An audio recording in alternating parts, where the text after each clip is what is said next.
How did you get in here? Never mind that. What are you doing? I'm a knife maker. I make knives. It's kind of what I No, do. I know, but what's in your hand? Oh, this is actually a radius sanding block. Nick from NCC Knives, he makes these and he sent me one. They work. And why have we not seen this on Tool Time Tuesday? That's a good idea. That's a good idea. We should do a Tool Time Tuesday on these.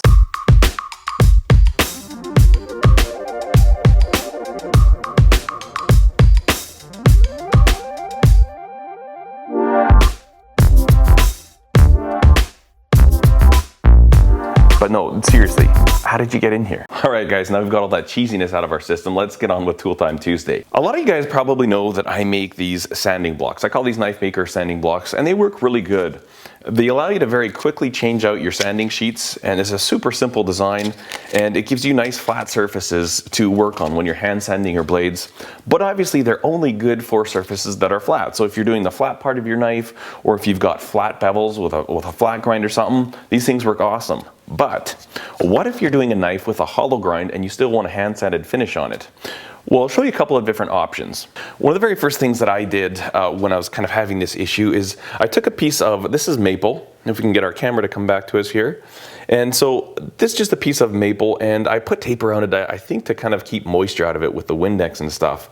But when this was a block, what I did was I measured from here to here, basically the same measurement, maybe 1.5 inches or something like that, made 2 marks, and then I put those 2 marks on my contact wheel, and I traced that radius. So this is a 10-inch radius. Now, obviously with this one, you can see I've put a piece of leather on here, and the reason for that is that, you know, it gives you a little bit of forgiveness. The leather can compress on the high spots and then kind of give a little bit of room on the low spots.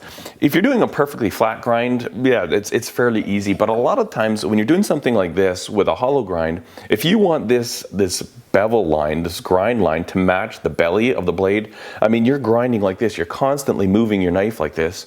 And I find there's often, when you're doing that, you'll get the slightest little imperfections, and to try and get a wheel on your contact wheel, your grinder, to match perfectly when you're doing that, it can be quite difficult. And I found that a little piece of leather on there just really kind of helped fill in the voids with those little tiny micro things. And when it was all said and done and you had the whole thing sanded out and you kind of did the old line check, you know, you see what the lines of light are doing across the blade, it turned out really, really good.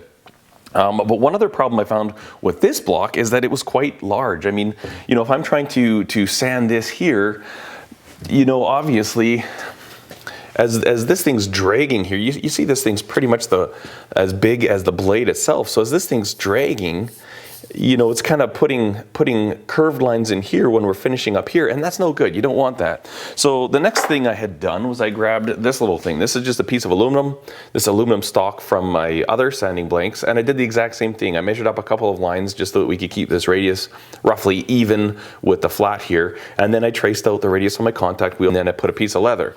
And this obviously works a lot better for finer detailed work like this, because it allows you to follow these curves, and when I'm sanding right here, come on camera, you can get back here with us. When I'm sanding up here, I'm not affecting the finish down here. So I really like that about it, and I still use this one an awful lot. Now, Nick with NCC Knives does some really, really great work. I think he was actually at Blade Show this past weekend, but he had emailed me and asked if he could send me one of these to try and see what I think about it, and then maybe try to use it in a video. Now, in that last Joker knife that we did, I used it as a very, very quick shot. You may not have noticed it. I've had this thing for probably about 2 months now, and I'm really, really impressed. Let's take a quick look at it. So it's basically a piece of aluminum. He's got a really nice finish on there. I'm not sure, it looks like a tumbled finish, but it looks really, really good. And then these are all done with a CNC machine, so they're very, very accurate. He's got his logo in there, NCC Knives, and then the number 10. Now, this one has number 10 because it's for a 10-inch contact wheel. So this radius right here is a 10-inch radius. He makes them in 12, 14, 8, I believe, and I'm thinking, I might be wrong on this, but I think he'll kind of make them when he's got runs. If you can kind of catch him in a production run, he can kind of make them to suit your needs. So I've had a lot of people ask me if I would make radius sanding blocks, and honestly, I am not set up to do that. I've got a really tiny manual milling machine, And for me to accurately produce something like this, it's way too much work for me, and not something I'm interested in. It's why I've never actually milled one of these myself. Now, another cool feature about this is that he has made this to be 1 inch wide, and a couple things I like about that. First of all, it's small enough that if you are doing radius grinds, you can move it around here, and you're only really affecting 1 inch at a time. And then obviously, if you want to get really precise, you can kind of tilt it up like this. But another thing that is super handy with this design is that 1 inch shop rolls fit on here perfectly. I'm pretty sure I haven't actually asked him, but my thinking is that's probably why he went with that measurement. So it's really nice. You know, shop rolls are a very easy way to buy your abrasives. And again, if you want to use just sheet abrasives, you can just cut it into 1 inch strips. You know, you got 12 inch sheet, you get 12 pieces out of it. So that's really, really handy. All right, so let me just show you how I go about using this thing. Typically, I'll just hold it in my hands like this. Usually there's enough room on either side of your bevel. You can just kind of hold on to it like this, do your work. There are times, however, say if you're getting really close to the end and you know, you've got the flats all finished up. This one's obviously not done. I haven't even sanded the flats yet, but you've got this part nice and finished up and you're just putting the last touches on the bevel. You don't want the abrasive that you're using here to accidentally touch this part, because it's going to put a curved scratch in there, and that would just cause you a whole bunch of extra work. So it is nice to use this rubber band, sorry, not a band, it's an O-ring.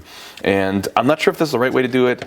And I'll tell you honestly, this is a little bit clunky, but I don't think there's any other way about it. So when I'm going ahead and I'm going to lock on my abrasive material, what I'll do is I'll just put the band, one side of it in like this, bring this sheet around like this, and then I just pull over like that. Center it all up like this. Make sure that one's in nice and tight. And then usually what I'll do is I'll take this tag end that's a little bit longer, and I'll just give just give it a little pull right there and make sure that band's nice and seated. And then that actually works really, really well. It holds that sheet on there really nice and tight. And I mean, it feels a little bit clunky, but honestly, there's nothing wrong with it. Once you get good at it and you've done it a few times, I mean, bang, you can just swap out your abrasive sheets like that. It's just different than something like this. And I guess this probably takes a little bit of practice as well too, right? With these flat blocks. But it works slick as a whistle. And like I said, most of the time I do use this just holding it by hand, but especially when you're getting to the end and you're just putting your final finishes on, you want to make sure that you don't have any slack in here, or else there's a chance that could touch your flats. Oh, and it makes grown men cry, I'm convinced. But that's how they work. Quick look at it. He gives you 2 bands. You get an extra band with it. And then when I'm done with this one, I want to change it out, just pull it like that and boom, swap out for a new piece.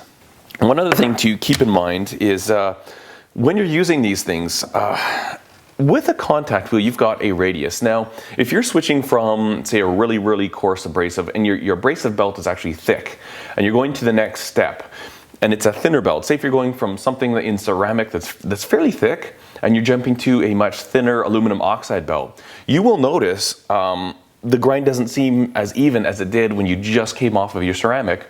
And the reason for that is because you've changed the radius of what you're grinding in there. I get a lot of questions. People are emailing me like, why on earth is this happening? I get a perfect grind at this grit and I change up to a finishing belt and now my grind's all crazy again.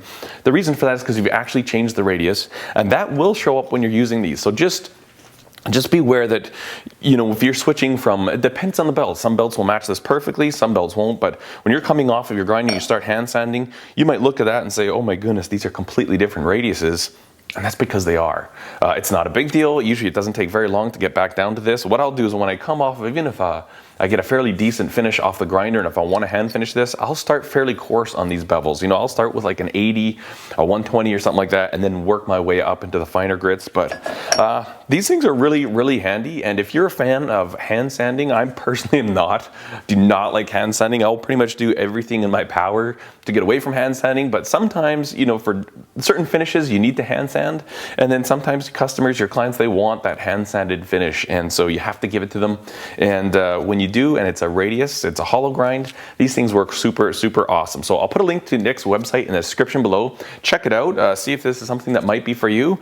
I think they're pretty cool, and just thought I'd show you this here on Tool Time Tuesday. Thanks so much for watching, guys, and just so you know, you guys are always welcome in my garage. Cheers.